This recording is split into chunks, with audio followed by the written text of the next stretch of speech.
welcome to a brand new episode of the Five Heart Podcast, brought to you by CornNation.com, part of the SB Nation Podcast Network. I'm your host, Greg Mahochko. Joining me are the two legends. The tripod is intact this week. On this side, we have our founder and fearless leader, John Dam Johnston, and the man who needs no introduction whatsoever. He is Dr. Offense with a minor in defense and a solid number of credit hours in special teams. And that's Hoss Reuter. Gentlemen, we're going old school because Restream is down. So we're not live this week. So we apologize first and foremost to everybody. And we are sorry too, because we love that fan interaction we've been enjoying all season long, but we're just zooming it up on a Thursday night, guys. We'd be even more old school if we were doing this on Skype without any video whatsoever. I mean, that'd be really old school. Let's not go back to the Stone Ages, Hoss. God, John doesn't want to revisit those years. Hey, John, what was it like hunting woolly mammoths before the harshness of winter set in? You know what? You didn't have people fucking people on social media bitching about every time you missed. You know, you're stabbing, you're throwing spears, you're throwing rocks, you're doing all this shit. Lenny gets stomped into the ground. Nobody was there videotaping that shit and putting it on social media. The day is much more hard. Right on, man. John, I would love on like the next day after a Husker win, which could be this Sunday, folks. I would love for you to relive one of those glory Neanderthal days via Twitter. And just like walk us through.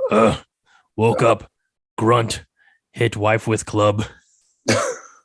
Fire out. But I think I would wake up first of all, and I journal my previous day on the wall of the cave. Oh, so you're the reason why the caves of Altamira are what they are, huh? Yes, exactly. Okay. Nice. I could see that.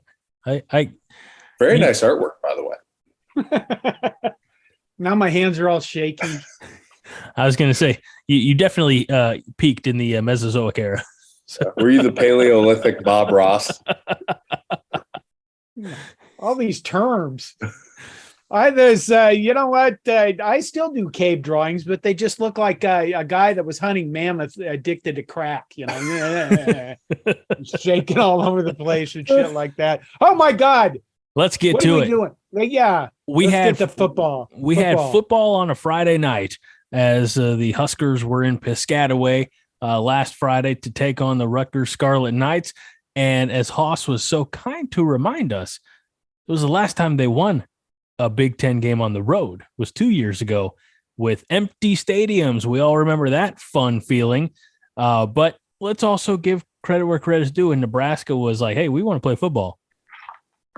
And so we did. That's true. To empty stadiums. True. With piped in crowd noise and coaches wearing masks on the sideline. It was just an odd time. And we still lost a lot of games.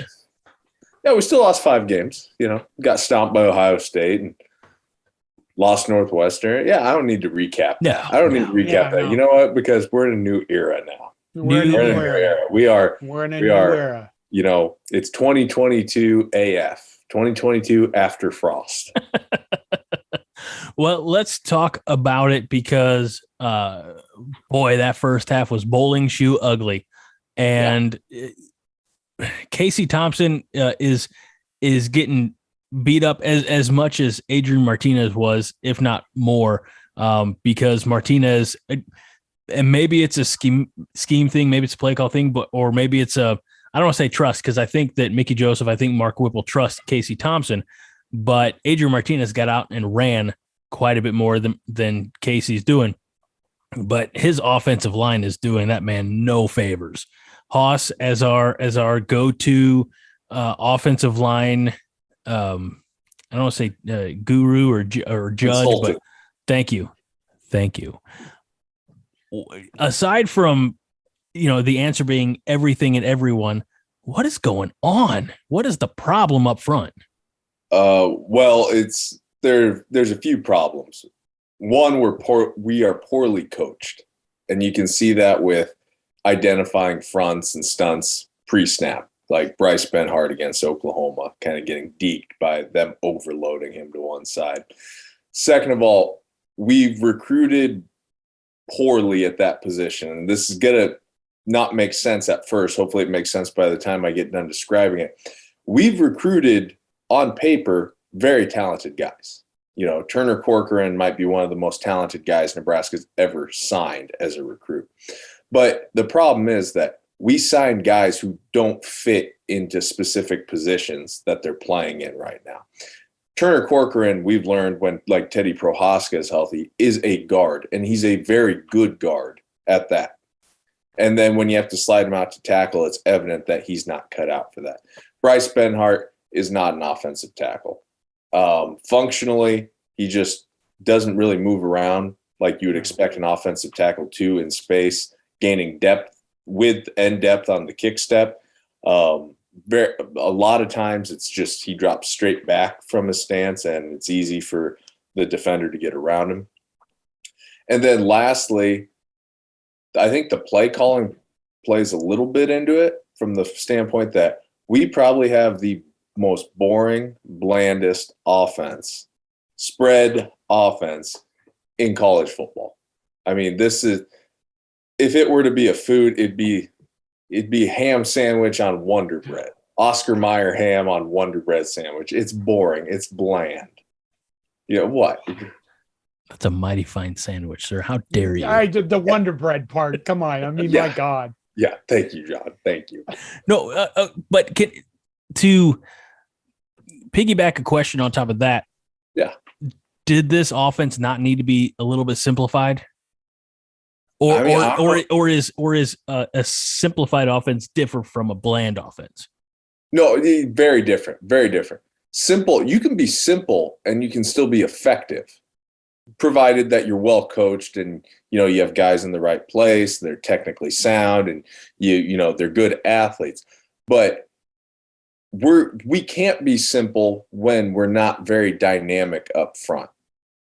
Okay, so like the year that we switched from Tommy Armstrong to Tanner Lee at quarterback, Langsdorff and that staff redesigned the offense. And we quickly learned, wow, like you can't be very austere in your running game if you aren't really strong up front.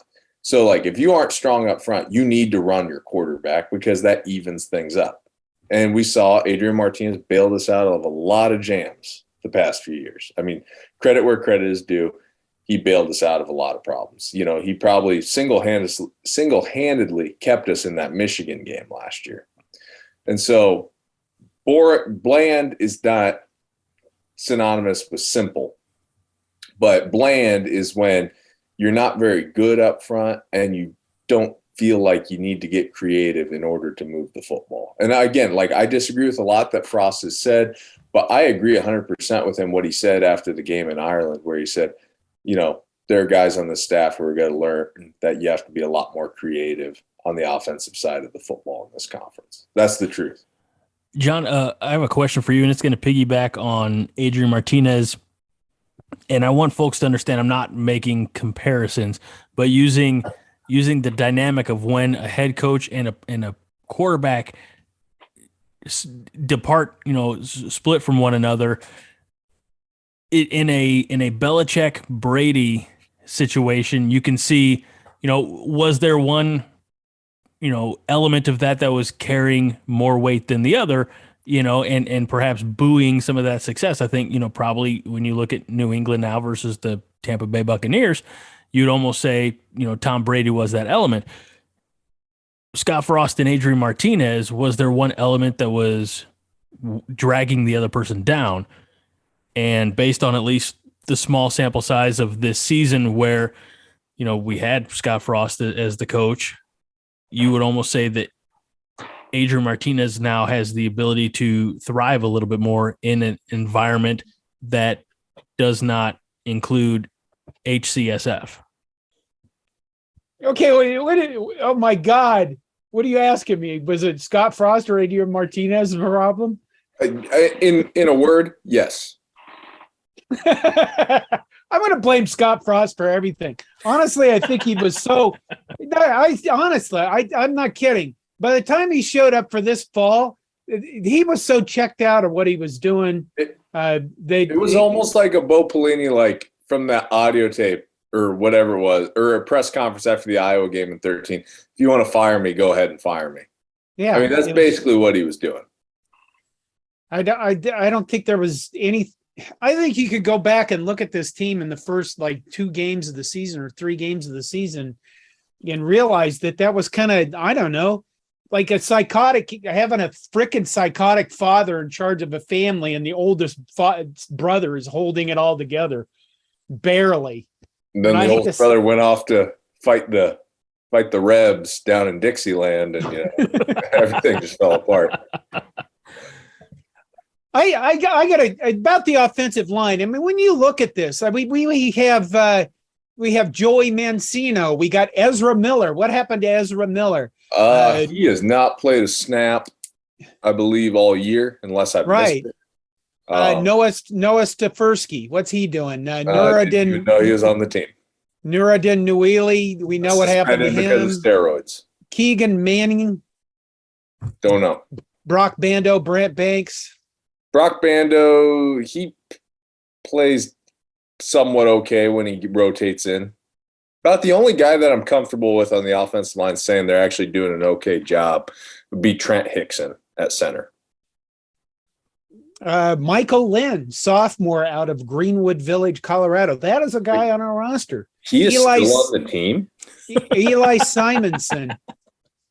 I mean, we have Hunter Anthony. Obviously we've seen Hunter Anthony is not that bad. I will say, I think that you're going to see him overtake Ben Hart as the year goes on.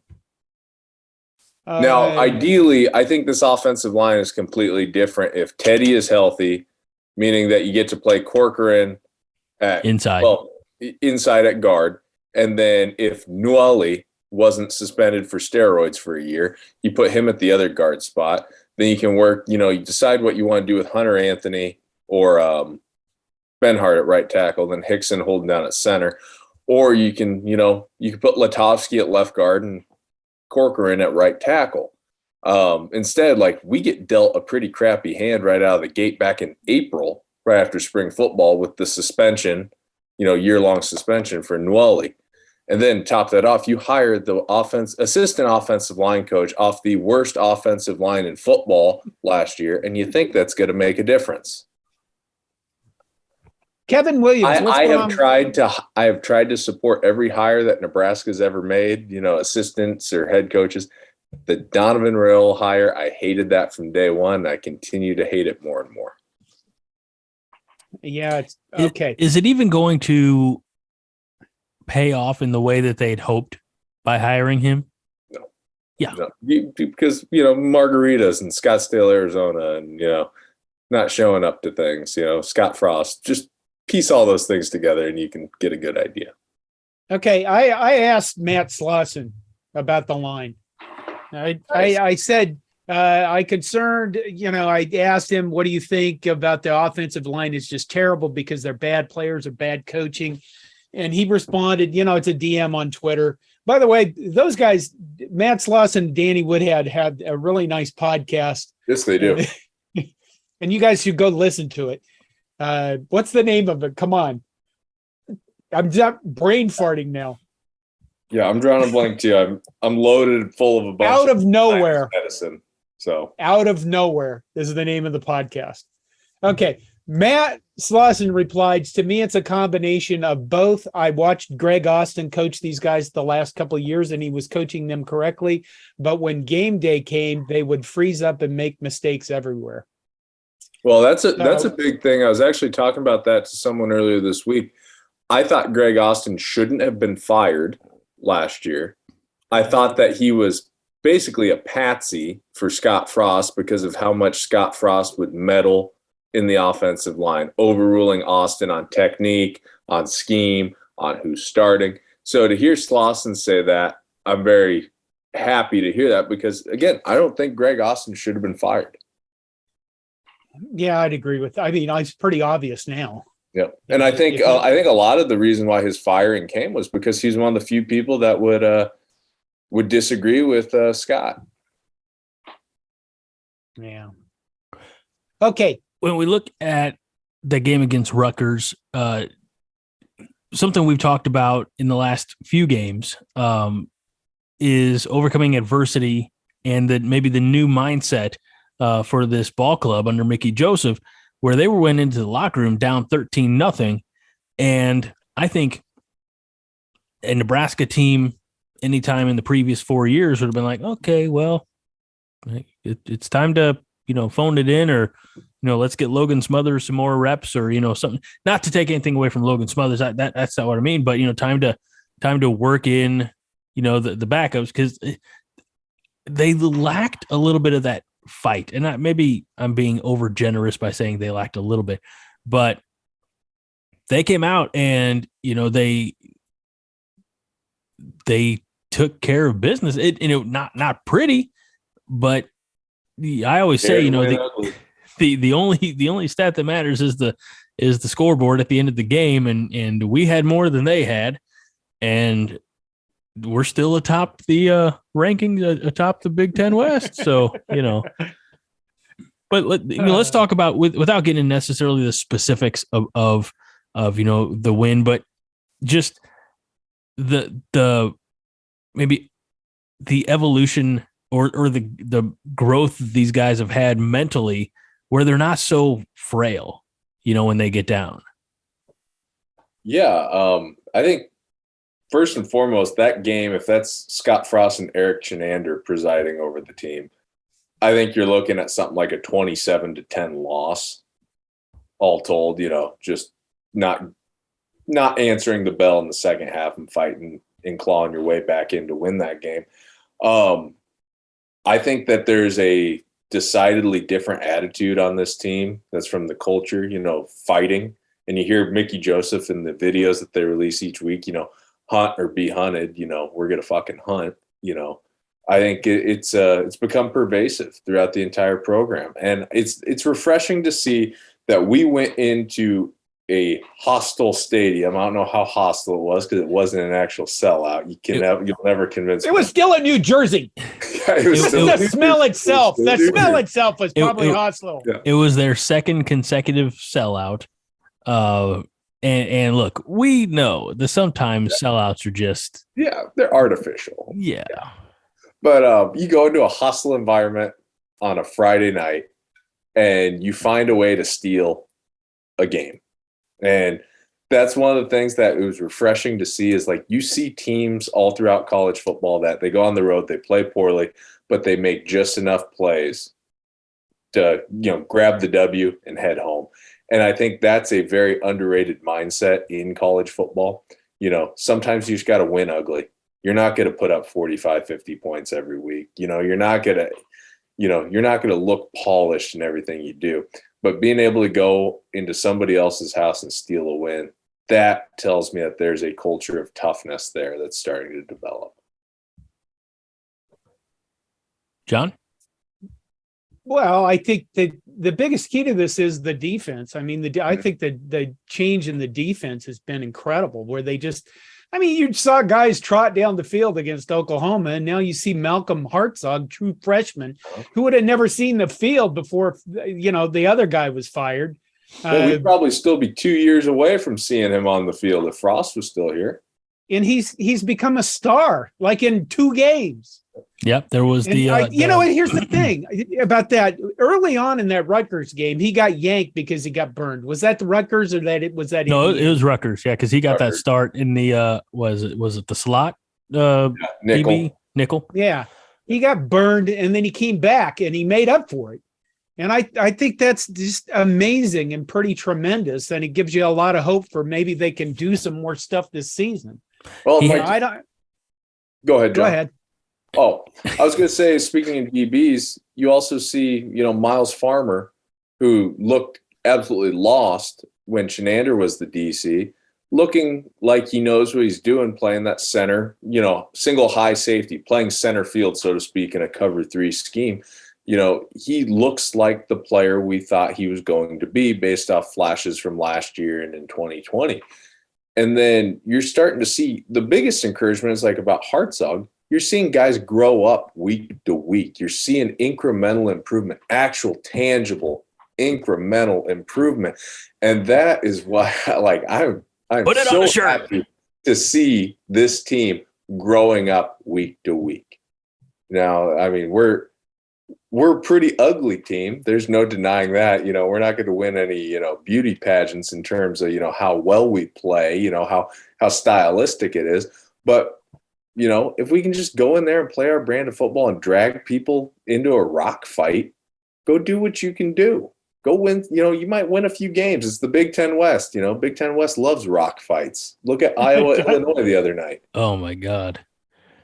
I mean, that's that offensive football back to, I think Woodrow Wilson would have coached in a game like that when he was coaching college football before becoming president. Yeah, who was it? Nick Heinrich, I think it was. Adam Carricker. Yeah, Carricker interviewed Heinrich. Yeah, and he said that, things are more simplified. They have more confidence in what they're doing. Go ahead and relay the rest of that. Well, no, I was going to say, when you said simplify, and again, it goes back to like what we were talking about with the offense, simple and bland aren't synonymous, here. Simplified defense doesn't mean it's simple to, attack, from the offensive standpoint. We're lining up, we're single gapping on the defensive front. We're lining up in cover 3, we're playing a lot of man under, and, then we're doing some pattern matching. But you're seeing guys, their assignment has been simplified. They're being told where to align. You can tell that Bush is actually spending his time during practice instructing, and in the film room, putting together game plans. How are we going to defend this formation? You can tell that we're putting together what I harped on weeks ago, an automatic front coverage, AFC, because we're not getting beat pre-snap anymore. Yeah. We're taking away the cheap, easy stuff. We're contesting everything. We're eliminating space. And that's all that defense is. Eliminate space and get the ball carrier to the ground. You don't need to overthink it. So, yeah, I'm really encouraged. I did not think I'd be drinking Kool-Aid on October 13th, back on September, 6th. Now, the weird thing is this. At the beginning of the season, you looked at the wide receiver core, and we had just shit tons of wide receivers. Now we got Garcia Castaneda has hit the transfer portal. Omar Manning's injured. I mean, we've lost. We're not as deep as we used to be. And now Tommy Hill's going to play both sides of the ball, which I kind of almost go, okay, the guy must be talented enough that they're not just going to throw him on the bench. But it's kind of a weird shift where the defensive backfield, I think at the beginning of the year, we thought, okay, they brought in a bunch of transfers. That's going to be the strength of a team. A guy comes out of nowhere that nobody counted on. The guy they did count on that they said was going to be an NFL corner is moved to receive. This is just a screwed up. It's the wonderful mess. Yeah. It's an amazing mess of a season. And I mean, if they can get anything out of it, it's going to be amazing. Now, I'm curious where does John's favorite player, Brody Belt, fit in to the wide receiver rotation? You know what? Wherever the fuck he wants, because that guy's a player. He's a player, motherfucker. I was surprised you haven't started selling his jersey on the Coronation Cobby store. I should make up a belt something. Yeah. Does this not feel like it has been the longest season and we're only halfway through? You know what? I'm fine with football season lasting a while because it goes by so fast. I'm just still sitting here praying for a bowl game, a win against Iowa, bowl eligibility, and making a really good hire. I don't know if we want to get too far into because we've talked about it so much for the last month. I don't know if we want to get, down the coaches search rabbit hole, but one of the names that has appeared on some lists is finding himself without a job.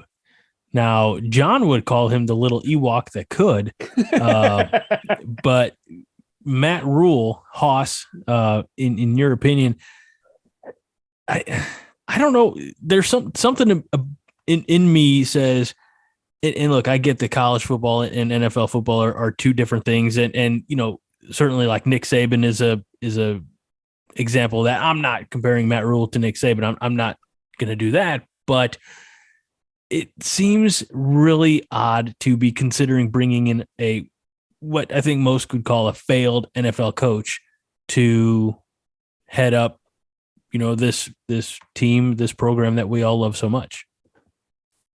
Yeah, if you're just going off that he looks like an Ewok, like John, sure. I'm not. I don't want a fucking Ewok for a coach, okay?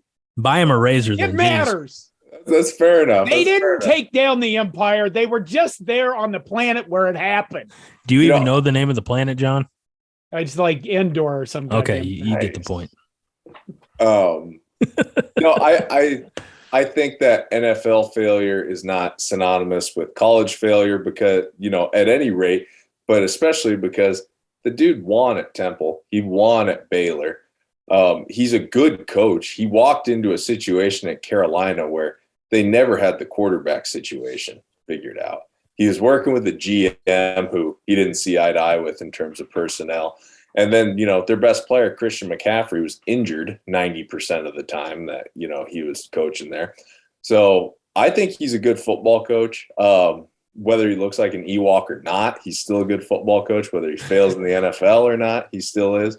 But, that's a name to consider. I don't get too deep down the rabbit hole of coaching search because, like I said, I just want to talk, the football games. But, yeah, he's still on the table as an option. You know what? The problem with the fucking guy is he can't communicate. Nobody can understand play calls that go, yeah.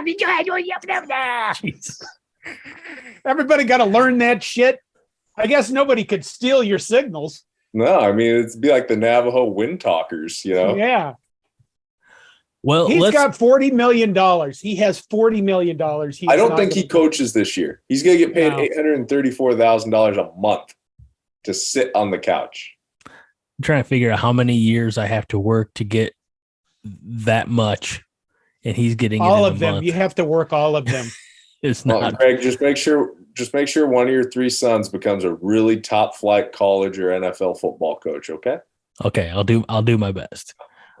Maybe I'll even part ways with my copy of the assembly line if it aids in the development of a top flight coach. You probably need to start him young. Maybe you should send that in the mail to me tomorrow. Yeah, I'll see what I can do. One of the things I want to say about this coaching search is this. By the time we actually get a head coach, we are going to hate every one of them. We are going to go through all of their faults in everybody's resume. Yeah, we are going to go through all of their faults because anybody who does anything at the level that a head coach does is going to make mistakes somewhere along the line. And those mistakes get exacerbated because we're all over social media talking about me not hitting a woolly mammoth with a spear and every other inadequacy everybody has. That by the time that we actually go, this is our coach, we're going to go, that guy failed here. That sucks. Nobody would be happy. It's like, which is unplayed. I don't mean to cut you off, Hoss, but like that's the thing. Like Scott Frost was supposed to be the great uniter. He's the. But he became the great divider. Oh my God! And that's how it goes, right? But I think when you look at as far as head coaches go, he was going to be the guy that was that the entire fan base was going to rally around.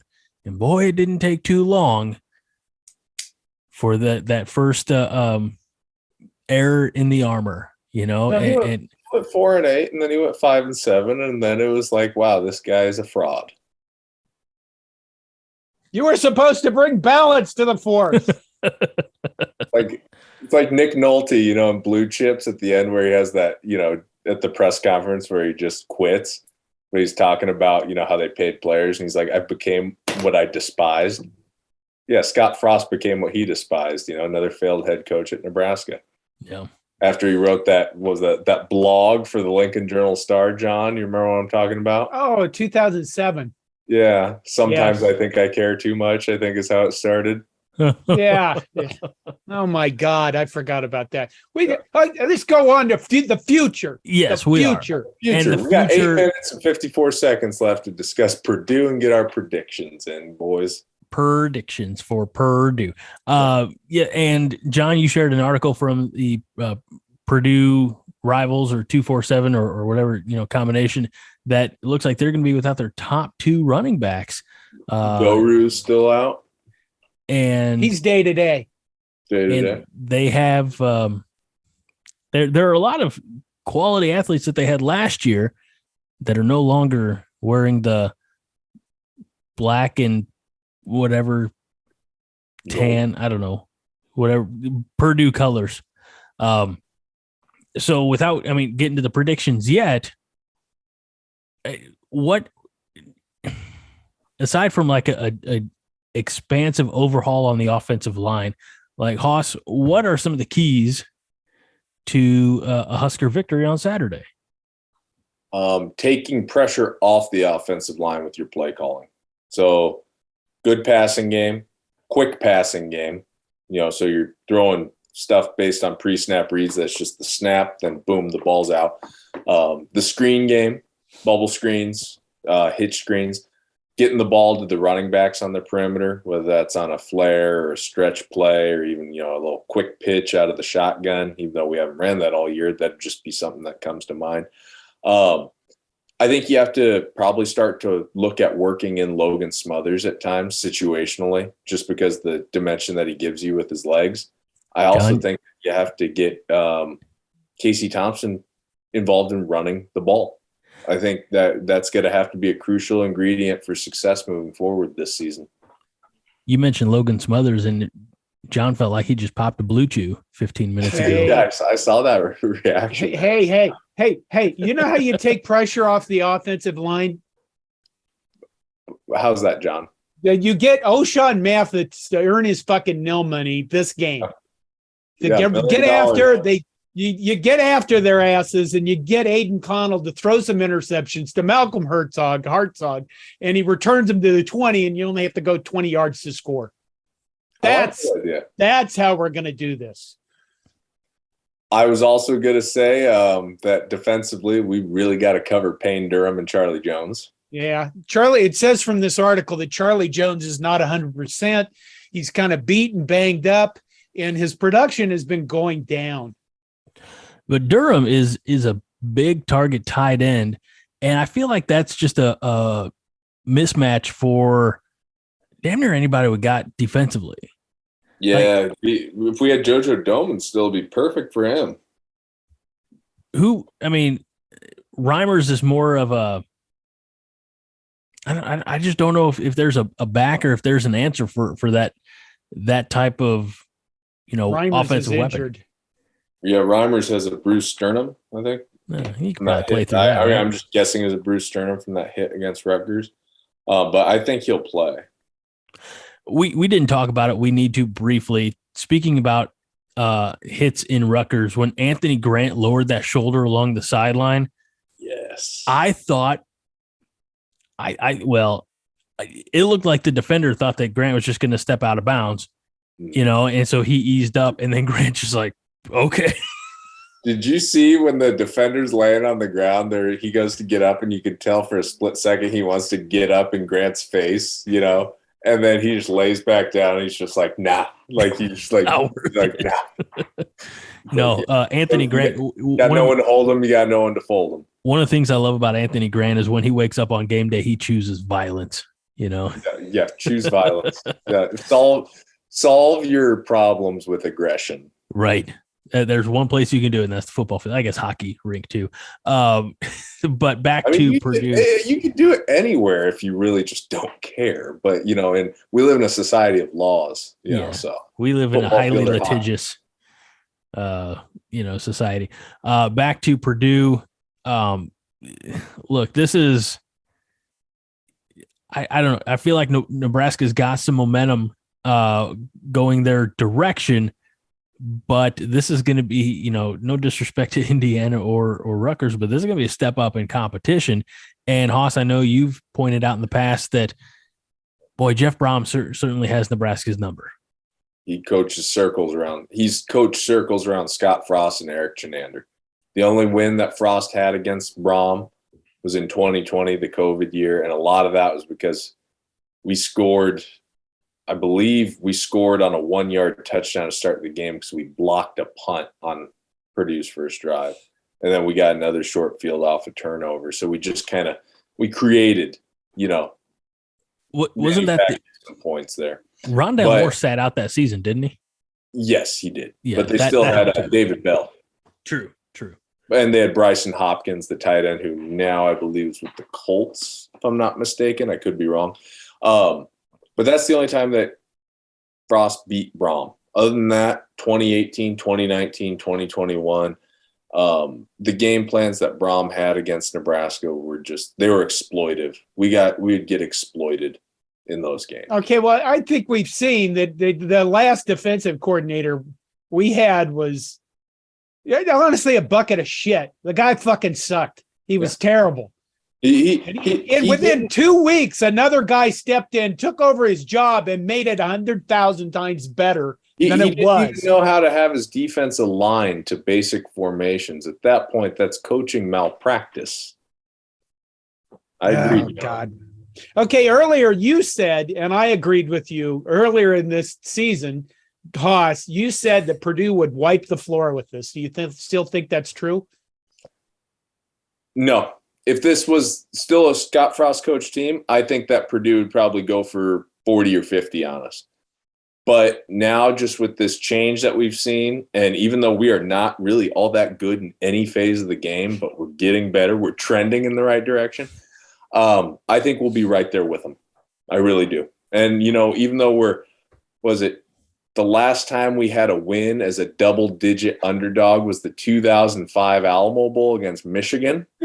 So 17 years ago, old Haas here was a freshman in high school. I watched that game in Nebraska with my girlfriend at the time and her family. That's taking me back.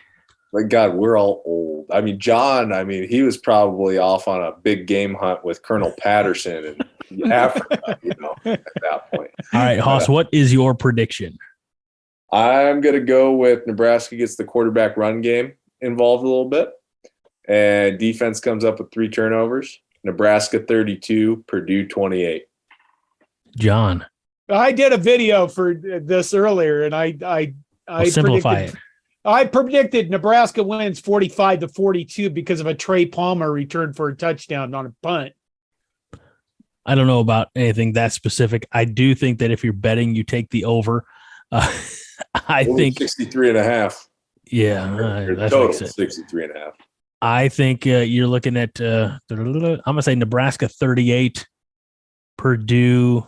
I think it could be Purdue 35. I think it could be that type of game. Regardless, we all are going to be watching, and we'll all be.